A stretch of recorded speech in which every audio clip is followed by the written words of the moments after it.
قال رسول الله صلى الله عليه وسلم كل أمتي يدخلون الجنة إلا من أبى নবীজি বলেন আমার সব উম্মত জান্নাতি হবে, তবে অস্বীকারী জান্নাত পাবে না, সে হবে জাহান্নামী।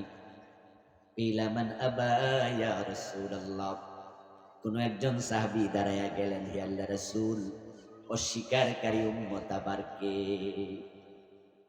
রাসূলুল্লাহ জবাব দেন, মান আতাআনি দাখালাল জান্নাত ওয়া মান আসানি ফাকাদ আবা।